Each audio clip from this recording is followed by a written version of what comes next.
Hello YouTubers and welcome to our review of a wonderful phone in our wonderful 2016. And why I'm gonna do this is because lately people, actually the manufacturers such as Samsung and Huawei and the others, have been talking a lot about octa-core processors and fingerprint scanners and all those scary little words, but I actually wanted to stop and think, are some of the phones still viable in 2016?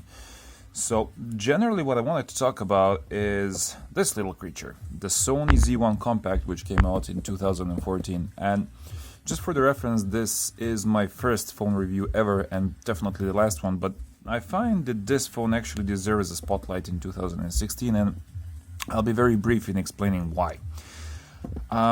If you think about it, there is actually a certain point where the hardware of the phone just becomes, well, too much for the phone because apps don't use that much resources. And because this little thing packs a punch under the hood, it actually has a 2.2 quad-core Cryte 400 Snapdragon 800 processor and 2 gigabytes of RAM with Adreno 330 graphics. It actually does everything any other phone would of a higher category than this one. So I know that a lot of people still buy used phones because they cannot afford a new one because they're ridiculously expensive. If you think about Lumia's 950, it's about 700 euros, which is way too much for a phone. There are some phones on the used market which you can buy for really cheap, because this one goes actually for about 120 or 130 euros along with HTC's 2013 1M7, but this one actually offers much more than the 1M7. As for its design is really slick. It's actually, I think the flagship Z1 model has glass. This one is actually made out of plastic, but it still feels really premium in the hand, and it's really awesome. You have the dedicated camera button, which is a two-way button. The first step is autofocus, the second one is shooter actually, and you have a 20 megapixel back shooter with a 2 megapixel front shooter, which actually makes pretty decent photos for phone camera. Other than that, you have a micro SD expansion, you have a dock for PlayStation, you get NFC with this one, which is brilliant. You also have certified PlayStation portable games on it. You can hook up a controller and play, which on a 4.3 inch display is generally really small, but it's doable.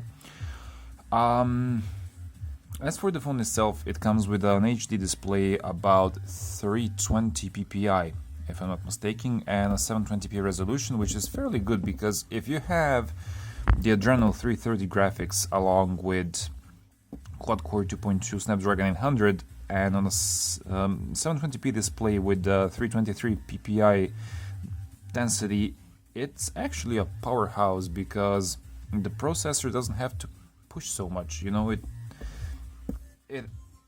has resources to spare. As for everyday use, this is a magnificent phone. Power consumption after 2 years is still awesome. It lasts me the entire day of heavy use with web browsing, internet. Facebook is snappy, Messenger is snappy, all the applications work perfectly fine. Multitasking is amazing because of 2 gigabyte DDR3 RAM.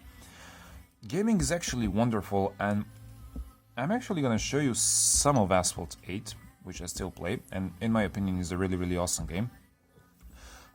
One thing that amazes me about this display is that it has perfectly pitch black colors. There are no grays, there are no blues. Like, black is black and it's what it's supposed to be. I'm gonna be really quick about this and show you something just out of the blue. Just let me find something which can actually show the power of this machine. One thing that actually drives me crazy is the grilled speaker, which you can see here. It's a mono speaker, and when you're gaming, and I do game a lot on this phone, you actually tend to cover it really easily. The speaker itself is really loud, the sound is bright, and it actually is really awesome. But when you play video games such as Asphalt 8, you tend to almost always cover it up, which leads to a muffled sound. Sometimes even no sound at all, as you can see. But other than that, I'm playing at full graphics, literally. It doesn't get any better than that, and there is no stammer, no FPC drop. Like, it's performing perfectly, literally perfectly. There is not a single FPS drop in the entire game. It's running smooth, the controls are extremely responsive, the colors on the display are fabulous, which I'm actually not sure that you can see regarding that.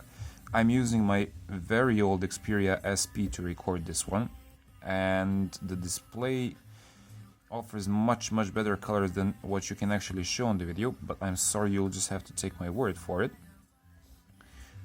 But since this is not a gaming review, I'm gonna stop now. And one effect of the Adrenal 330 is when you crash, you get kind of a snapped display glass there effect, which is really nice.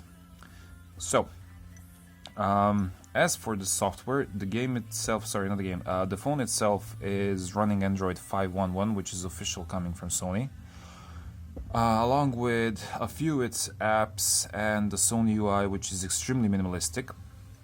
Works wonders on this phone, and most of the Sony phones as well. Anything other than that, like I said, it's a really brilliant phone. It holds extremely good in 2016. I recently did an Antutu benchmark, the new one, with 3D graphics.